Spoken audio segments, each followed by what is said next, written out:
She said, I deserve half your assets. I didn't argue. I called my attorney and hired a PI. Days later, a file landed names dates and a husband I'd never heard of.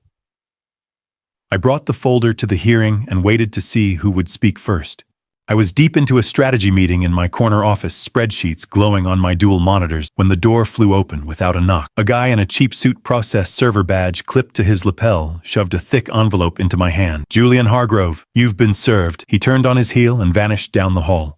The room went silent. My team stared frozen mid-sentence. I nodded at them, keep going, and stepped to the window, tearing open the packet. There it was, in bold legalese, Chloe Bennett versus Julian Hargrove. Petition for palimony. She claimed cohabitation rights after 11 months, demanding half my assets, my savings, my equity in the firm, everything I'd built over 15 years. Half for what shared Netflix passwords and weekend brunches. My phone lit up. Unknown number. But I knew. I answered on the third ring. Mr. Hargrove, this is Rebecca Klein from Klein & Associates representing Ms. Bennett. I watched the city hum below cars like ants in formation. Got the papers, I said evenly. Okay, see you in court.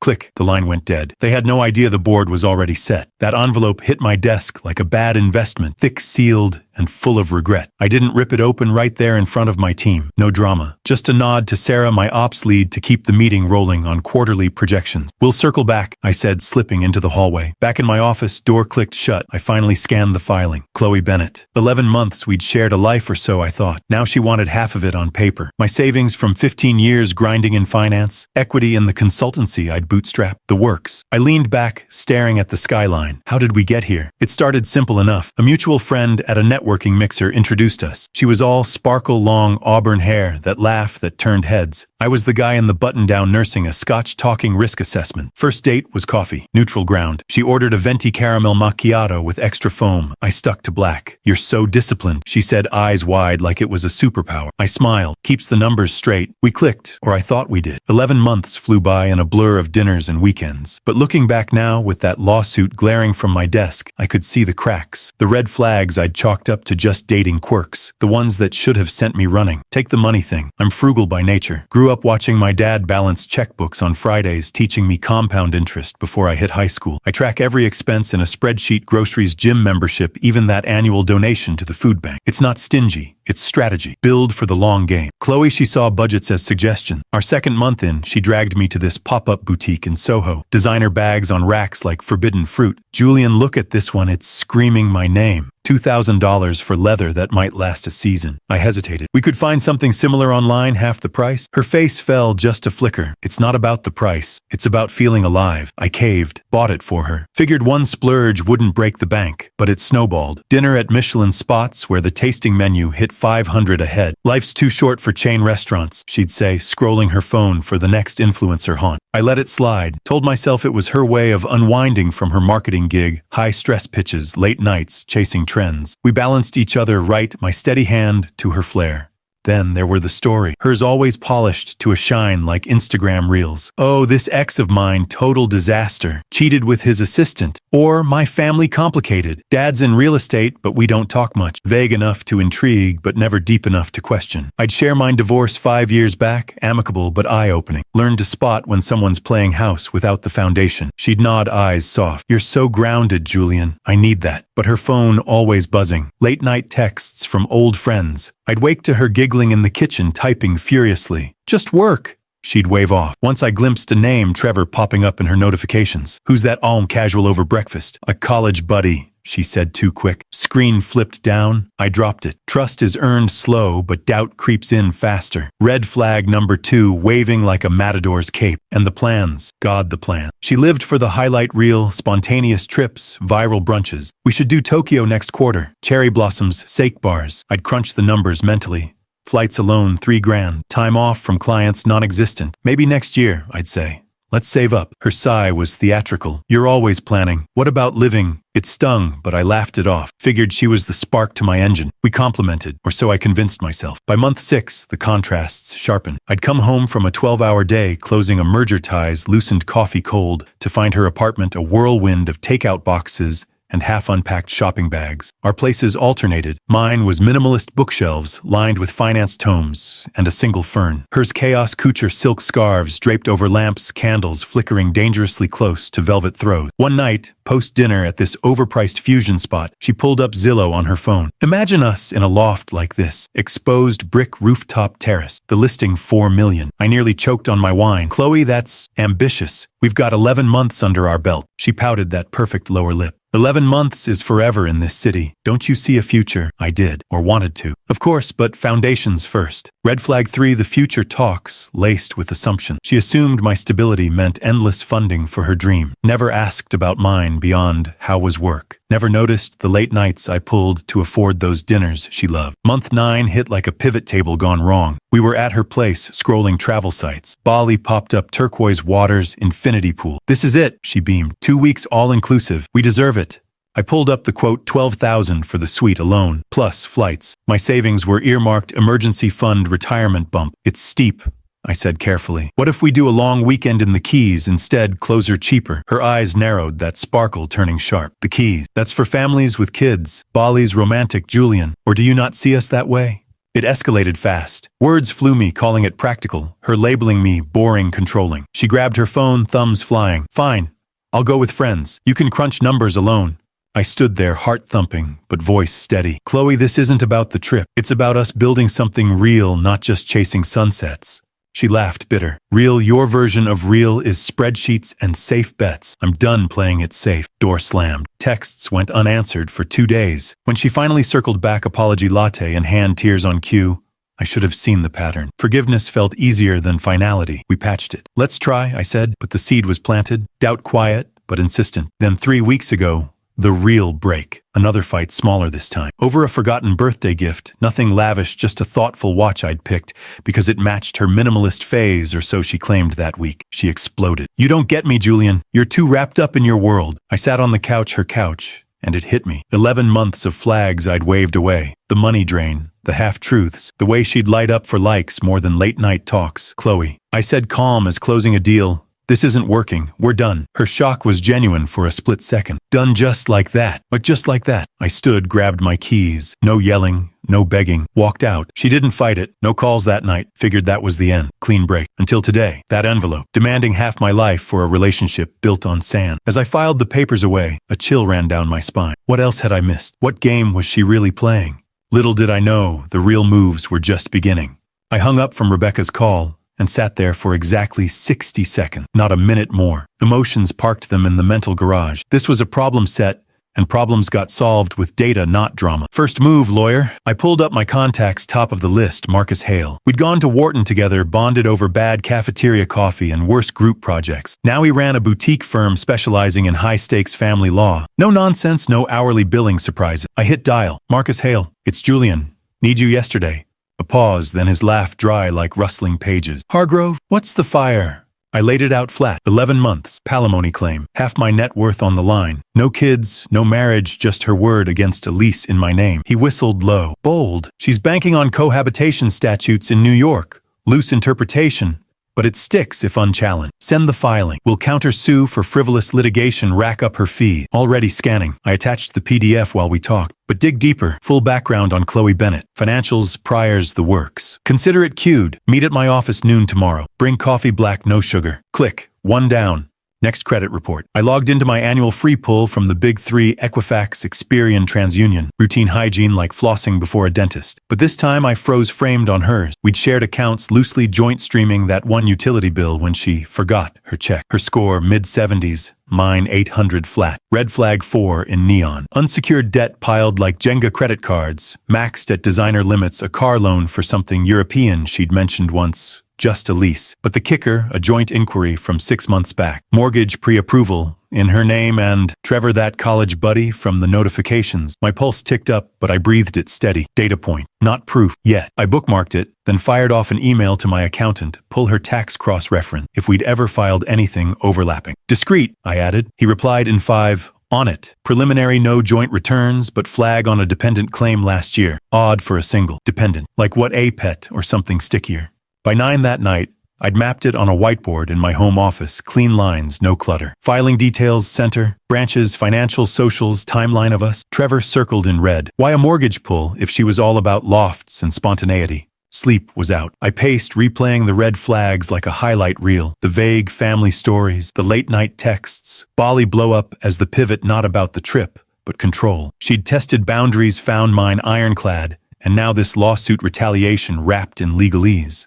Dawn broke with coffee brewing black strong. I showered, suited up, gray wool, no tie. Power move subtle. By 8, I was on the phone again. This one burned cash, but precision cost less than regret. Atlas Investigations. Harlan speaking. Julian Hargrove. Need a deep dive. Priority 1. Harlan was old-school ex-cop voice like gravel after too many stakeouts. I'd used him once for a client's due diligence on a partner. Clean, thorough, ghosts, nothing. Target, Chloe Bennett. DOB from the filing, March 12, 1989. Last known my old address, but she's moved. Cross-reference with a Trevor last name unknown, but linked via credit inquiry. He grunted approval. Timeline? 11 months back to present. Focus marital status assets, any overlaps with me? And that mortgage pull, dig the lender? 48 hours base, rush it for double. Done. Invoice to the firm. Click. Board updated Harlan arrow to Trevor. Coffee cold, but momentum hot. Marcus's office smelled like aged oak and victory leather chairs. Walls lined with settlements, framed like art. He slid the filing back across the desk. She's overreaching. No prenup, sure, but 11 months courts, laugh at that without contributions proven. Your angle document, everything you funded solo. I nodded, sipping the black he'd waved off. Already compiling, but the twist possible marriage, that dependent claim on her taxes. His eyebrows arched. If she's hitched, palimony evaporates, fraud on top. Perjury bait. Harlan's on it. Credit flags a cosigner, Trevor. Marcus leaned back, steepling fingers. Smart. We'll subpoena her financials at deposition. Meanwhile, freeze any joint anything. And Julian block her. No contact. She pokes, we log it as harassment. Done last night. I stood handshake firm. Updates. By end of week. Stay frosty. Frosty? Yeah, that was the play. Back at the firm, I cleared my calendar, delegated the merger wrap to Sarah. Eyes only, I told her. She didn't pry, just nodded. Trust like that, priceless. Afternoon blurred into data dive. Harlan's prelim pinged at 3, Chloe's socials scrubbed clean post-breakup, but archives showed her at brunches with the girls, captions dripping luxury. No Trevor tags, but geotags overlapped a Brooklyn brownstone consistent weekends. Then the gem public records hit. Marriage license, Clark County, Nevada. 3 years back. Chloe Bennett to Trevor Lang. No divorce filing. My chair creaked as I leaned in. Point data outlier confirmed. She'd played single the whole time, weaving me into her web while tethered elsewhere. I forwarded to Marcus, then dialed Harlan. Narrow it. That brownstone address ownership occupants. And Nevada any community property angles bleeding east. Copy eyes on by morning. Click. Board-filled lines converging on the lie. Not just palimony greed, a house of cards built on deception. That night, over takeout. Sushi tuna rolls no frills. I crunched scenario. Worst case, she spins a sob story, judge sympathizes. Best exposure in court. Her empire crumbles. Mine intact, lesson etched. But the outlier nagged. Why me? Why now? The mortgage pull timing synced with our future talks. Testing liquidity maybe, or leverage for a split she planned all along. Harlan's follow-up landed at midnight, brownstone deeded to Trevor and Chloe, joint mortgage active. Payments lagging her cards, feeding it probably. And photos, grainy surveillance, her entering arm in arm. Current. Game changer. I texted Marcus, gold, marriage confirmed, Nevada license attached. His reply, deposition Monday. We'll bury her. Sleep came then, shallow but sufficient. Moves made. Bored tilted my way. But as the city lights flickered outside, one question lingered. What else was she hiding in that shadow play? The morning after Harlan's midnight drop, I woke to a phone that wouldn't quit vibrating. Not calls, texts. A barrage from Chloe's number, even though I'd blocked her weeks ago. She'd switched to a burner or maybe one of those app numbers. Persistent. Like a glitch in the system you ignore until it crashes the whole server. I didn't open them right away. Coffee first. Black, no distraction. Sipped it slow while scanning Marcus's morning brief deposition set for Monday subpoena on her financials locked in. The marriage license was our ace clean, irrefutable. But as the mug warmed my hands, the phone buzzed again. Voicemails this time. 3 back to back. I hit play on the first speaker low. Julian, it's me. How could you? After everything, I trusted you. Her voice cracked, all honey and hurt. Pause for effect. Call me back. We need to talk this out. Delete. Next. This is insane. Suing you, I had no choice. You left me with nothing. A sniffle, theatrical. My lawyer says it's fair. 11 months, Julian. That's half a life. Half a life. Right. I drained the coffee, rinsed the mug. Last one. If you don't drop this countersuit, I'll make sure everyone knows what you did. The cold way you ended it. Heartless. Click. Heartless. The word hung there absurd, like she'd scripted it from a bad rom-com. I forwarded the lot to Marcus time-stamped evidence. Harassment log entry 1. By lunch, it escalated. Instagram first. Her profile public now flooded with stories. A selfie in tears. Filter saw when the man you love turns monster. Betrayed, legal battle. Caption linked to a GoFundMe. Help a girl fight for what's right after being abandoned. Goal $20,000. Pledges trickling in from strangers, comments like, he's scum and you deserve justice, queen. I scrolled once, clinically. No mentions of Trevor. No hints at the brownstone. Just me painted as the villain controlling Stingy, the guy who broke her spirit. Shares hit 100 by noon. Her followers up 500 overnight.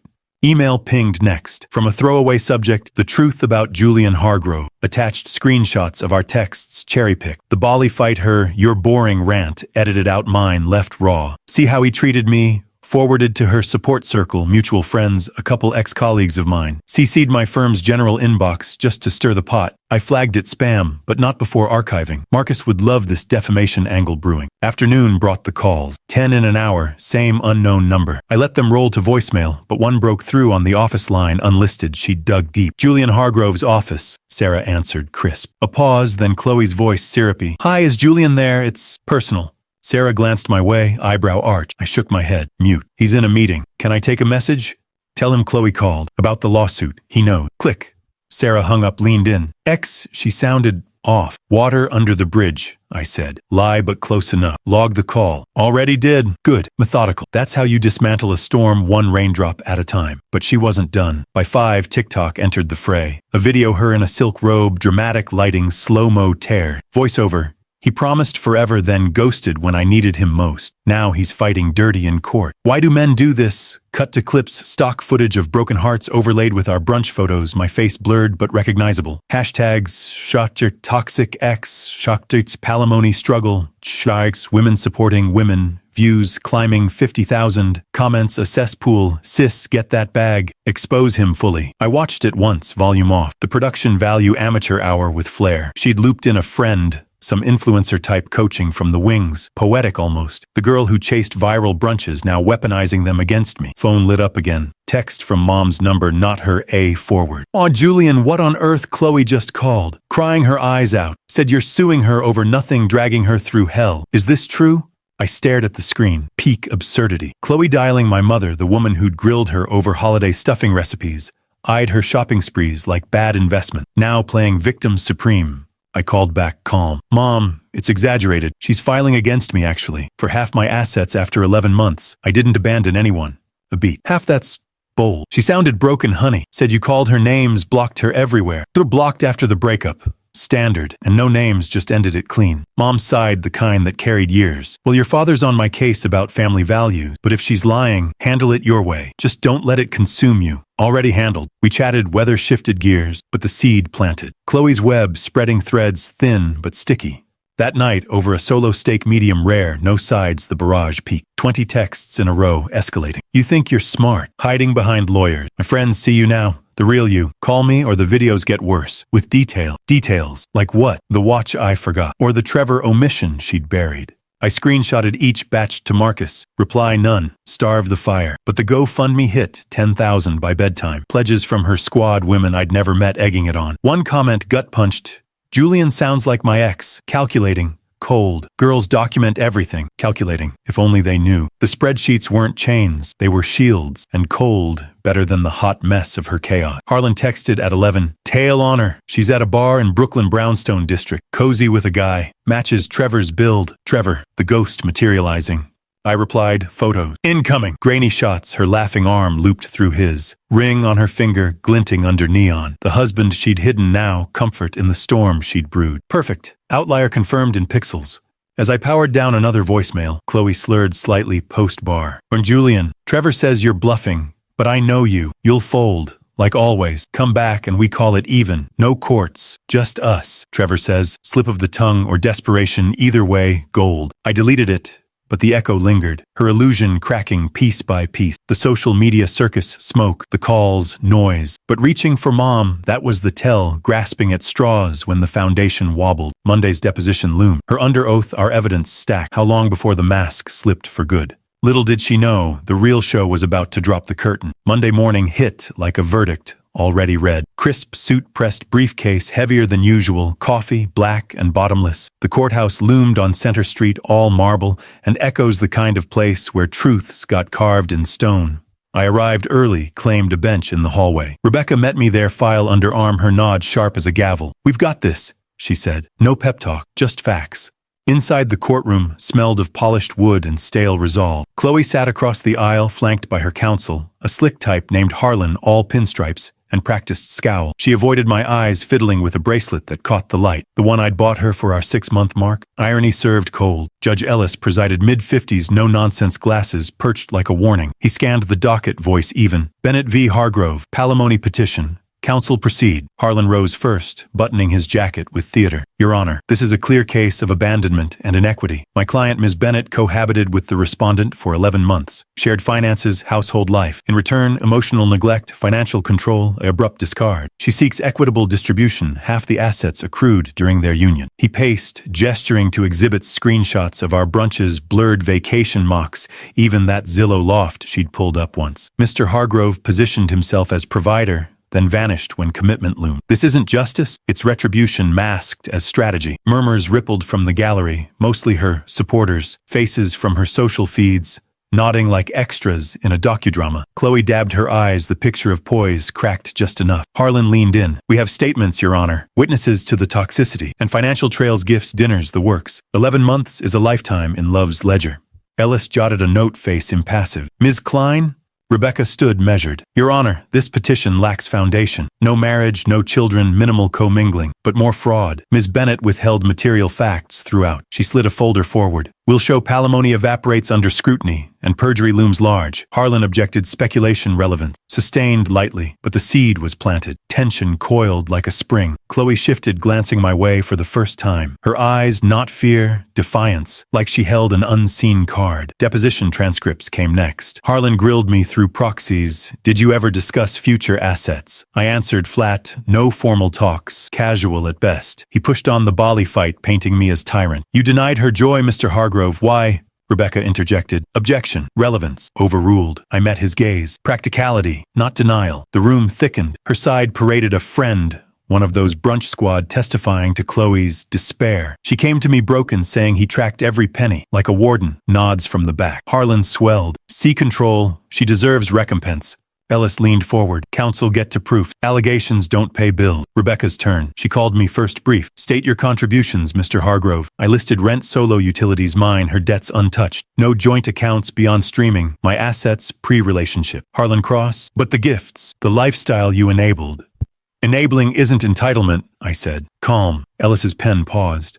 Then, the pivot. "Rebecca, Your Honor, Exhibit 12. A pause hung deliberate, the air electric. She placed the Nevada license on the clerk's desk. Marriage certificate, Chloe Bennett to Trevor Lang, Clark County, 3 years prior. No dissolution. Dramatic pause. The gallery gasped. Chloe's head snapped up, color draining like ink from wet paper. Harlan blustered, "Irrelevant hearsay." "Not public record," Rebecca countered. "Directly impacts cohabitation claims. She entered this union while wed. Fraudulent inducement." Ellis adjusted his glasses. Approach. Whispers died as we huddled. Harlan hissed, "This changes nothing. Private matter." "A perjury does," Rebecca said. She swore single status under oath. The judge's eyes narrowed. "Ms. Bennett, care to respond?" Chloe stood, voice a thread. "It's complicated. Trevor and I, it's on paper only. For taxes." Harlan paled. "Taxes, the dependent flag from her returns now crystal." Rebecca pressed. "Your Honor, one witness. To clarify." "Proceed." The doors swung. In walked Trevor, tall, rumpled the guy from Harlan's photos. Arm in arm at the bar ring, glinting. He took the stand, oath steady. Chloe's face ashen. "State your name." "Trevor Lang. Relationship to Ms. Bennett." "Husband? Married 2022? Still are?" Dramatic pause.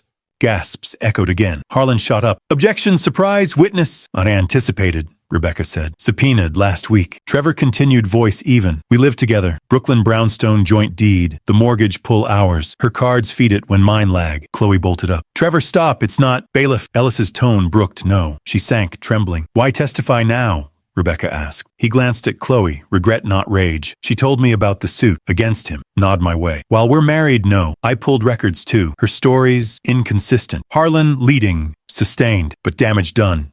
Rebecca and the GoFundMe social post, Trevor shrugged. Her idea, victim narrative. I said no, but she posted anyway. The gallery murmured her squad, shifting phones down. Chloe buried her face, shoulders heaving. Not tears of sorrow, panic. Ellis cleared his throat. Ms. Bennett, this court takes sworn statements seriously. Perjury carries weight, finds jail. She whispered. I didn't mean. It was just to get by. Harlan moved for recess. Denied. Rebecca tabled financials, joint mortgage statements, her maxed cards, my untouched accounts. No equity shared. Deception start to finish. The judge recessed anyway 10 minutes. Hallway buzzed. Chloe's allies clustered, whispers turning sharp. One shot me a glare, then looked away. Back in verdict swift. Petition dismissed. Frivolous. Ms. Bennett, you're ordered to cover costs, respondents' fees, plus sanctions, and counsel file perjury motion by week's end. Gavel cracked. Chloe crumpled Harlan bundling papers like escape plan. She met my eyes, then plea twisted with fury. Julian. I held steady. No words. Just a nod to Rebecca. We gathered files, exited clean. Outside, air crisp sun slicing through clouds. Trevor lingered on the steps, awkward. Sorry, man. Should have clocked it sooner. No apologies, I said. Truth outs. He nodded, vanished into the crowd. Chloe emerged last, flanked by no one now. Her gaze burned defeat's edge, sharpening to something feral. What next? A plea A-post.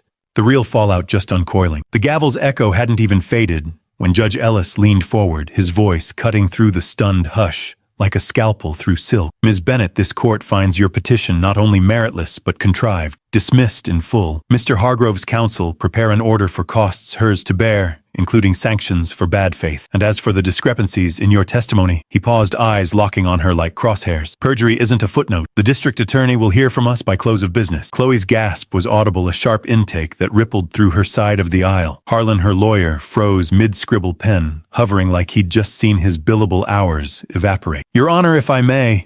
You may not. Ellis's tone was final, the kind that ended arguments before they started. Recess the matter. Next case. We rose as one. Rebecca gathered her files with quiet efficiency, her nod to me saying more than words, checkmate. I met Chloe's stare across the well, hers wild, fractured mind, steady. No triumph in it, just closure wrapped in paper and precedent. Outside in the corridor, the air felt lighter, scrubbed clean. Phones buzzed to life. Mine first, Marcus, texting, heard the ruling. Clean kill, fees incoming, then Sarah from the office. All good teams holding the fort, routine anchors in the storm's wake, but Chloe's world unraveling in real time. I caught glimpses as her cluster fractured. Harlan pulled her aside, voice low and urgent, gesturing at his watch. Chloe, we need to talk strategy. This exposure. My firm can't touch perjury. She yanked her arm free, eyes flashing. You said it was airtight. What about my cut? He winced, backing toward the exit. Retainers spent. Call my associate for the exit papers. Gone. Just like that, poof. The slick advocate billing at $500 an hour, cutting bait at the first whiff of sinkage. Her squad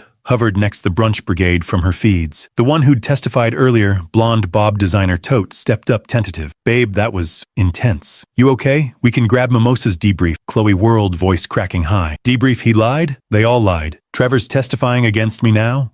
The group exchanged glances, subtle shifts like stocks dipping on bad earnings. Another, the influencer type with the ring light glow, scrolled her phone. Chloe, the GoFundMe comments. People are asking questions like, wait married? And the TikToks. They're flipping the script. She tilted the screen replies, pouring in catfish vibes. Get that bag, more like get a lawyer for fraud. Pledges reversing donors, demanding refunds. Chloe snatched it, scrolling frantic. No, this is temporary. I'll post a clarification. But her thumbs trembled, the filter of invincibility cracking. The squad murmured excuses, work calls, traffic peeling away one by one. Last one out. Text me later, solidarity girl. Door swung shut, alone. I didn't linger. Rebecca and I headed down the steps, her briefing me on next moves, line on Chloe's accounts for the fees monitor for appeals. She won't. Too broke. We parted at the corner, her to the firm, me to a quiet lunch. But as I walked, the pieces clicked into place. Not just victory, vindication. The kind that sticks, teaching you to spot the patterns before they pattern you. And that's when it hit me, the real lesson in all this mess. Chloe's downfall wasn't the judge's gavel. It was the fragility of the empire she'd built on smoke and screens. See, she'd banked everything on social capital. The likes, the shares, the performative sisterhood that props you up until the first real crack showed. It's a currency, sure, but volatile as crypto in a bear market. One viral post can crown you queen. One subpoena can dethrone you overnight. Think about it. She curated that image meticulously. The victim glow-up tears on cue hashtags, engineered for empathy. Abandoned queen seeks justice. It worked for a beat, 10,000 pledged squad, mobilized even my mom fielding calls. But social capital, it's borrowed trust, not owned. Built on narratives you control until someone drops a public record like a mic. That Nevada license, it wasn't just paper. It was the glitch in her matrix, the pixel that unraveled the feed. Her squad bailed, because loyalty like that transactional filtered doesn't weather truth. They followed the vibe, not the facts. When the comments turned, so did they. Poetic, really. She'd weaponized the court of public opinion against me only to find its benches empty when her turn came. No retweets for the fallen, just unfollows and thoughts and prayers emojis. And Trevor, the husband she'd sidelined in her story arc, he didn't testify out of spite. It was self-preservation. 3 years in, he'd hit his limit on the lies funding their brownstone facade. Her cards maxed his patience thinner. When the subpoena landed, he chose facts over facade. Smart, because in the end, social capital crumbles when the foundation's trust transparency were never there. Chloe's was a house of cards, stacked high on performative pain. One breeze from reality, and down it went. But here's the flip, the power move that turned the tide. Digital evidence. Not flashy, not vengeful. Just methodical, like logging expenses before they bleed you dry. That marriage cert pulled from a county database in minutes. Harlan's surveillance shots, time-stamped pixels that courts eat up. Her voicemails, texts, GoFundMe screenshots, all archived, metadata intact, chaining her narrative to perjury's noose. Why does it work? Because in our world, everything's trailered. Banks log inquiries, socials, timestamp posts, public records never forget. Chloe thought she could curate her truth, edit out, Trevor amplify the victim edit. But digital breadcrumbs, they lead back inexorably. It's the ultimate equalizer, no charisma required, just diligence. Pull your credit report annually like I do. Scrub joint accounts at breakup, subpoena what matters. One outlier data point like that mortgage cosign and the whole story inverts. I learned it the hard way, watching her GoFundMe tank in real time. By afternoon, pledges halved admin fees, eating the rest. Comments, a tribunal of their own, fraud alert. Married and suing karma's swift. Her posts, engagement flatlining algorithm burying the backlash. The court of screens doesn't forgive inconsistencies. It amplifies them until the queen's unthroned by her own echo. And her family. The vague, complicated backdrop she'd sketched. Turns out Dad, the real estate guy, got wind via a forwarded clip. Called her that evening, I heard later from a mutual. Chloe, what the hell? Dragging the name through this no bailout. Just distance the kind that severs strings when the puppet show's exposed. Blood's thicker, but not when it's tainted by deceit. By sunset, the sanctions hit her inbox 5 figures plus interest. Harlan's firm statement of withdrawal CC'd to the bar. Trevor packed a bag Airbnb book. Squad radio silence stories archive. Chloe alone in that brownstone, scrolling ghosts. Me back at the office, merger files open, coffee refilled, fees covered, the dip lesson banked deeper. But as I logged the day's close assets intact, board reset, one truth lingered sharp as Ellis's gavel. Justice isn't always loud. Sometimes it's the quiet audit that topples the tower. And in the silence after you rebuild, stronger eyes open to the next outlier waiting in the data. What came next? For her, chaos unraveling. For me, order reclaimed. But the real reorder that started with a single deliberate step out the courthouse door. The sun cut through the courthouse pillars, like a promise kept warm on my face as I descended the steps. No weight in my chest anymore, just air clean and expansive. Rebecca walked beside me, her heels clicking a steady rhythm on the stone. You played it textbook, she said, slipping her files into her bag. Smart from the jump. Most guys would have swung wild. You calculated every square. I nodded, the city noise swelling around us. Horns chatter the pulse of normalcy. Data doesn't lie. People do. We paused at the crosswalk, her waiting for a cab, me bound for the subway. Simple choice. Grounded. Invoice hits your email by 5, she added, eyes crinkling. But call if she appeals, or doesn't. Closure's a process. Handshake firm, no fuss. She slid into traffic, gone. I turned toward the station phone in hand. First text to Mom. All clear. Papers shredded. Dinner soon. Her reply buzzed instant. Knew you had it. Proud. Bring wine, no question. Trust like that, the real asset. The train rumbled indoors, hissing open. I claimed a seat by the window world, blurring past brownstones to high-rises lives intersecting in steel veins. My stop came quick, up the stairs onto the avenue. Home office waited, not the chaos she'd thrived in, but order. Desk-cleared monitors, dual and dark. Coffee maker gurgled as I hit brew black, no extras. Routine, anchor. I sank into the chair, spreadsheet open. The merger backburnered for a day. But numbers waited patient. Emails pinged, Sarah confirming the team's loop-in, a client nudge on projection. All green, no fires, just forward motion. Across town, though, Chloe's orbit spun differently. Harlan's prelim report, CC'd for the fees, painted it vivid. Her brownstone, once a stage for stories, now a cage. Trevor, out by noon, U-Haul idling curbside. Boxes stacked her silk throws, his golf clubs. No yelling, he said later in a sworn addendum. Just enough. Door locked behind him, lease in her name alone. Payments, hers to chase cards, frozen under sanction. Her feed I'd checked once, clinically, before blocking for good. Stories frantic, need space to heal, over a solo coffee filter heavy. Comments crickets, then crickets with thorns. Heard about the hubby yikes. Refunding my pledge feels off. GoFundMe archived balance negative after clawbacks. 10 grand dream dust. Family echo came via a mutual her dad. The real estate shadow radio, silent post ruling. Clean break, he'd told a cousin. No bailouts. Her complicated ties severed clean when the narrative flipped. Squad ghosted harder than I'd ever blocked. That blonde from the stand. Unfollowed stories scrubbed of tags. Loyalty's a filter after all, easy on easier off when the light shifts. By evening, her lawyer's exit, formalized withdrawal notice, bar complaint pending on ethics. Perjury referral, DA's desk by 6. Fines stacked 5 figures base plus court costs I'd never see. Chaos compound interest, her debts feeding on themselves, no spreadsheet to stem the bleed. Me, I poured that coffee, steam curling like a full stop. Sipped, slow eyes on the fern by the window. Leaves steady, no wilt. Life reordered. Workday closed at 7, projections locked. Client call, queued for dawn. Gym after weights, methodical breaths even. No rage reps, just maintenance. Dinner, solo grilled salmon quinoa, a glass of that cab she'd called pretentious. Laughed at the memory faint now. Fork steady, plate clean. Night fell gentle. I scrolled contacts, not for her, but the ones that stuck. Marcus, drinks next week on me. Sent. Mom, wine noted. Your pick, replied. Then the last thread, her number still there in the log. Not malice, just finality. Thumb hovered, then tapped delete. Gone. No trace, no tether. Screen cleared like the board after checkmate empty squares game archive. Sleep came easy that night. Window cracked to street hum. Dreams none wild, just blueprints faint and forward. Bali off the list. Loft talks, faded footnotes. What rose instead, the quiet power of spotting outliers early. That mortgage pull, the vague college buddy. Data whispers if you listen. Act it roars. Morning broke with light through blinds patterned calm. Coffee brewing again. Day 1 of after. Not scarred, sharpened. Rebecca texted at 8. Quiet on her end? Good sign. I replied, expected. Then to the mirror suit on tie optional. Office called. Order waited.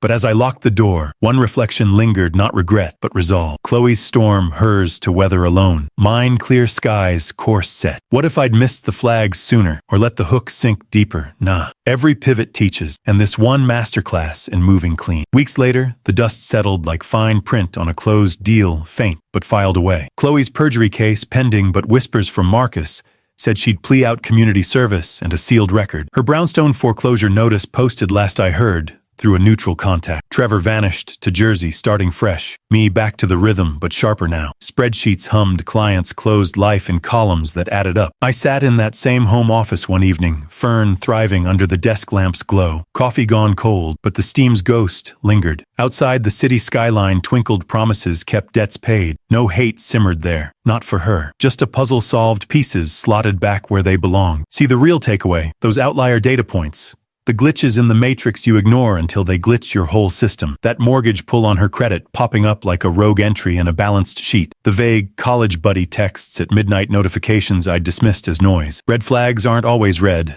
They're anomalies, blips begging for a deeper dive. I learned it young, crunching numbers for dad's small firm. Son, he'd say, pencil tapping a ledger. Most folks chase the big wins. Smart ones spot the small leaks first. Chloe. She was a leak disguised as a luxury upgrade. The splurges, the stories polished too smooth. The future talks laced with assumption. I'd patched them, told myself it was balance. But outliers compound. One ignored blip becomes a breach, then a flood. Now I audit everything. Not paranoia protocol. Annual credit pulls like clockwork. Background checks on dates after 3 months, casual as a coffee run. Shared accounts, frozen at hello. It's not cold, it's calibrated. Protects the core without poisoning the well. And the twist it empowered. No more second-guessing shadow. Just clear lines, decisions docked on data. That lawsuit. It could have drained me fees, stressed the smear on socials. But spotting the marriage cert early turned defense to dismantle. Poetic in its quiet way. Her deception, the very tool she'd wielded, became her undoing. Truth as the ultimate counter. I don't dwell on the what-ifs. What if I'd caught the Trevor texts sooner, or walked after the first maxed card, useless math? The past is audited, the present optimized. Experience like this, not a scar, a upgrade, teaches you to trust your gut when it syncs with the grid.